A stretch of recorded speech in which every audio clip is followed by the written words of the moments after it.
Ha parlato Beppe Marotta, non è la prima volta, anzi in questi giorni in cui sta parlando piuttosto spesso, questa volta però sono dichiarazioni che contengono tante notizie sul calciomercato dell'Inter. Da Lautaro Martinez a Skriniar si passa poi anche per Lukaku, Dybala, tanti annunci, tante questioni sul tavolo come quella relativa al bilancio e non solo, per cui io vado velocissimo, dritto al punto perché ci sono tanti temi di cui parlare, tanti temi da trattare. Vi do innanzitutto il benvenuto, ben ritrovati amiche e amici di Passione Inter in questo nuovo episodio di oggi. Buon inizio di settimana a tutti voi interisti, una settimana che si apre subito col botto con queste parole dell'amministratore delegato dell'Inter a Rai Radio 1. Tratteremo i temi principali punto per punto con però tre premesse fondamentali da fare prima di partire. La prima è che dopo 3 anni, poco più, comunque dovremmo aver imparato a conoscere Beppe Marotta e dovremmo sapere che quando parla dobbiamo leggere un po' anche tra le righe delle sue dichiarazioni. Quindi la seconda premessa è che quando Marotta parla apertamente di un calciatore è ragionevole pensare che le trattative per quel calciatore siano molto più che a buon punto, almeno dal mio punto di vista. Terza premessa importante, occhio alle bugie bianche. Lo stesso Marotta qualche settimana fa aveva detto che durante il mercato bisogna raccontare anche delle bugie bianche, diciamo delle bugie a fin di bene in ottica anche della strategia di mercato della squadra, quindi attenzione anche a questo e attenzione a queste tre premesse importanti prima di partire con la nostra analisi su quello che ha detto Beppe Marotta. Molto importante, così come lo è ricordarvi di iscrivervi al nostro canale se non lo avete ancora fatto, ma so che siete in pochi quelli che ancora guardano i nostri video senza iscriversi e che ascoltano i nostri podcast senza iscriversi, ma io ve lo ricordo sempre. Mi raccomando, iscrivetevi subito perché in questo modo non vi perdete neanche uno dei nostri contenuti, i nostri approfondimenti, ne stiamo preparando veramente tanti e soprattutto potete partecipare ogni giorno alle nostre dirette alle 19:30 commentando e interagendo insieme a noi, quindi se volete sostenerci, se volete non perdervi neanche uno dei nostri contenuti, cliccate subito sul tastino iscriviti, mi raccomando. Che cosa ha detto quindi Beppe Marotta? Le dichiarazioni complete le trovate sul nostro sito passioneinter.com. Vi condivido anche l'articolo poi magari nella descrizione. Vi consiglio di leggere tutta l'intervista perché ci sono anche delle considerazioni che Marotta fa sul calcio italiano, sullo stato di salute, soprattutto economica del calcio italiano e non solo, e sono dichiarazioni molto molto interessanti. Quello che però ci interessa più da vicino riguarda l'Inter e soprattutto il mercato. Io ho selezionato 8 notizie che secondo me Marotta va a trattare durante la sua intervista. La prima, andiamo subito diretti, è la conferma sostanzialmente ufficiale o quasi dell'arrivo imminente di Mkhitaryan e Onana. Sono stati presi, su Mkhitaryan in particolare dovrebbe svolgere le visite a metà settimana e da Marotta arriva ovviamente un'ulteriore conferma di questo. La seconda notizia è un'altra conferma del fatto che l'Inter, i dirigenti dell'Inter cercheranno di mettere a disposizione di mister Simone Inzaghi la rosa più completa possibile già per l'inizio del ritiro. Quindi anche se alcune trattative non sono state ad oggi concluse o ufficializzate, vedrete che in questi giorni, già nelle prossime ore, succederanno tante cose. Per questo motivo io vi consigliavo di iscrivervi al canale, perché vi terremo aggiornati passo dopo passo, notizia dopo notizia. Arriviamo poi alle notizie pesanti e la notizia numero 3, mi sono appuntato questo passaggio specifico delle dichiarazioni di Marotta che ve lo leggo. Marotta dice: abbiamo il nostro business plan e il nostro target di riferimento. Dobbiamo cercare di chiudere in attivo la campagna trasferimenti e contenere i costi dei salari. In quest'ottica stiamo agendo, ma il nostro interesse è mantenere una squadra forte e competitiva. Queste sono virgolettati parole di Marotta. Tralasciamo per un momento la parte sportiva perché nonostante quello che dicono in molti, sappiamo che comunque la squadra ai nastri di partenza della nuova stagione sarà forte.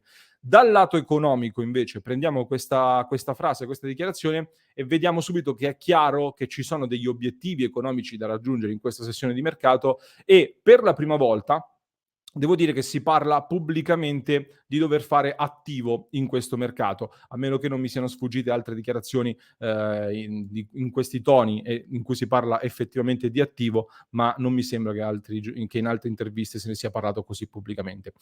Ammetto che in un primo momento, ascoltando l'intervista in diretta, mi sono un po' preoccupato anch'io quando, come ho visto tra l'altro fare anche da diversi di voi nei commenti nel club di Passione Inter su www.passioneinter.club. Perché? Perché un conto è, come dicevo io, ovvero che il bilancio dell'Inter ha bisogno di X milioni di plusvalenze, facciamo 60 milioni di plusvalenze. Un conto invece è come dicono altri, ovvero che servono 60 milioni di attivo su questo mercato. I 60 milioni di attivo significherebbe che se spendi 20 milioni per comprare dei calciatori, devi vendere calciatori incassando 80 milioni. Questo è il senso. Mentre la plusvalenza è diverso, perché se vendi De Vrij, faccio un esempio, a 20 milioni di euro, con De Vrij fai praticamente 20 milioni di plusvalenze. Quindi capite bene che l'obiettivo è molto più vicino da raggiungere, e nel frattempo in entrata fai le tue altre operazioni comunque.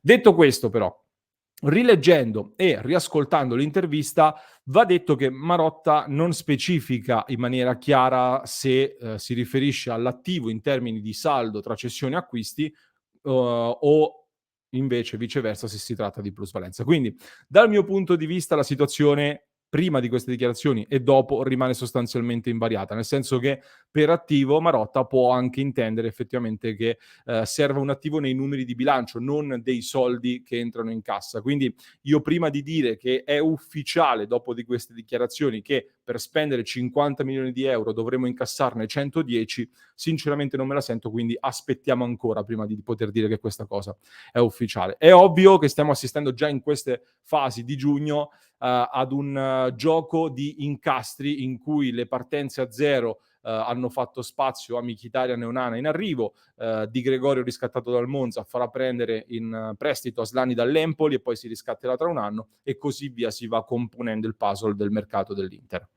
Notizia numero 4, in questo puzzle attenzione anche ai giocatori della primavera dell'Inter, perché sembravano tutti calciatori da sacrificare per i bilanci, invece Marotta parla di valorizzare i giovani della primavera campione d'Italia e ci sono grandissimi talenti.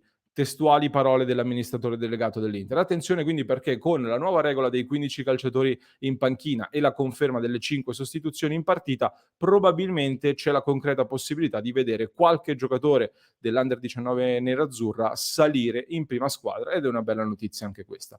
Andiamo però verso la chiusura con le notizie più importanti, quelle probabilmente che state aspettando di più in questo episodio di oggi.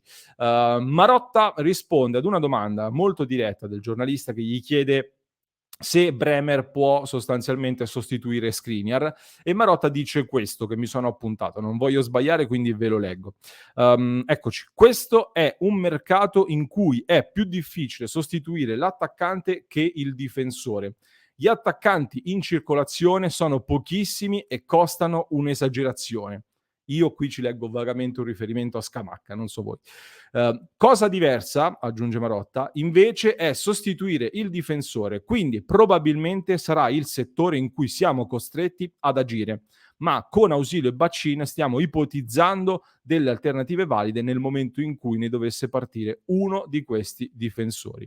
Quindi sostituire il difensore è più semplice, possiamo dire così, rispetto all'attaccante e quindi è il settore dove probabilmente partirà un giocatore. Questo dice Marotta. A questo punto quindi diciamo che la cessione di un difensore sembra molto probabile dopo queste parole. C'è da dire però che il nome di Skriniar che gli era stato fatto chiaramente nella domanda, Marotta lo ha totalmente dribblato, ignorato, lo ha aggirato. Anche qui quindi la speranza ancora una volta che è che non sia lui, non sia Skriniar a dover partire dall'Inter.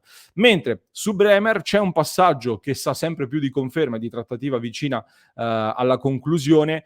Ricordatevi le premesse fatte all'inizio. Marotta dice Bremer sicuramente è un giocatore di caratura europea e mondiale, è un giocatore che farebbe comodo a tantissime squadre, un giocatore sul quale sono poste tutte le nostre attenzioni. Qui Marotta, tra l'altro, oltre alle premesse fatte all'inizio, conferma anche una cosa che vi dissi qualche mese fa quando vi dicevo che all'Inter sono fermamente convinti che Bremer sia un difensore già oggi molto forte, ma che soprattutto in poco tempo potrà essere il nuovo Skriniar o addirittura anche di più, per quanto riguarda le offerte economiche che potrebbero arrivare dall'estero, dalla Premier, ma non solo, ci sono tanti top club che lo seguono e l'Inter è convinta che questo giocatore possa in breve tempo ulteriormente valorizzarsi e quindi oltre a dare un impatto tecnico importante potrebbe avere in futuro anche un impatto economico, cosa che nel calcio di oggi, come dice Marotta in un altro estratto dell'intervista che in questo caso non abbiamo approfondito, va tenuta fortemente in considerazione. Chiudiamo poi col tema attaccanti perché Marotta ha detto che è più difficile sostituire un difensore rispetto all'attaccante, viste le valutazioni che ci sono oggi, e su Lautaro ha aggiunto anche una certificazione piuttosto importante riguardo al suo futuro dicendo: consideriamo Lautaro indispensabile per poter proseguire con questi obiettivi, ovvero con questi obiettivi sportivi soprattutto. Tra l'altro Lautaro è un nome che tira fuori Marotta da solo all'interno di una domanda in cui si stava parlando di altro, quindi mi sembra evidente la voglia di ribadire pubblicamente che l'Inter ha intenzione di tenersi Lautaro Martinez. Nonostante, e chiudo, si stia andando avanti sul fronte Dybala e Lukaku senza sosta. Quindi il tridente è un obiettivo sul quale l'Inter sta concretamente lavorando. Su Lukaku nello specifico Marotta smentisce che si possa chiudere già oggi e già in queste ore la trattativa e dice non nascondo che quella di Lukaku sia una pista percorribile ma ci sono ancora delle difficoltà e dobbiamo valutare se ci sono gli estremi per definirla o meno. Parole sostanzialmente uguali a quelle di Antonello, l'altro amministratore delegato dell'Inter di qualche giorno fa, che e poi diciamo se ricordiamo sempre le premesse che abbiamo fatto all'inizio dell'episodio, non mi preoccupano troppo sull'affare che comunque non è ancora chiuso ma sicuramente ben indirizzato. Tant'è che poi quando gli chiedono se annunceranno Dybala e Lukaku in settimana, Marotta verso la parte finale dell'intervista aggiunge un altro passaggio dove dice: è difficile dare oggi una risposta precisa, diciamo che sono nostri obiettivi, Dybala e Lukaku. Poi dobbiamo valutare la congruità economica, ma sono obiettivi sui quali ci siamo buttati a capofitto perché rappresentano delle realtà tecniche che ci farebbero comodo. Se ce la faremo, bene, altrimenti ci sposteremo su altri obiettivi, ma quello che conta, come sempre, non è il singolo calciatore, ma la squadra. Queste le parole di Marotta in sostanza. Vediamo, a me sembrano operazioni sulle quali, visto il punto a cui si è arrivati, tornare indietro francamente diventa molto difficile se non impossibile. Quindi non ci resta ormai che attendere qualche ora perché come vi dicevo siamo veramente nella fase decisiva. Per questo vi ricordo di iscrivervi al nostro canale. Nei commenti vi chiedo di farmi sapere le vostre impressioni su queste dichiarazioni, se avete colto qualche spunto in più che può essermi sfuggito. Aspetto i vostri commenti così potrò rispondervi e ci confrontiamo su questo tema molto importante, un'intervista che secondo me menzioneremo più volte durante il corso delle prossime settimane di quest'estate. Prima di salutarvi, visto che Marotta ha parlato delle possibili cessioni in difesa, noi avevamo già anticipato il tema nei giorni scorsi con un nostro approfondimento molto interessante sul tema della rivoluzione della difesa dell'Inter. Per chi ci ascolta in podcast vi lascio quindi il link in descrizione per recuperare l'approfondimento, mentre per chi ci sta guardando da YouTube cliccate qui e guardatevi ovviamente anche questo nostro approfondimento.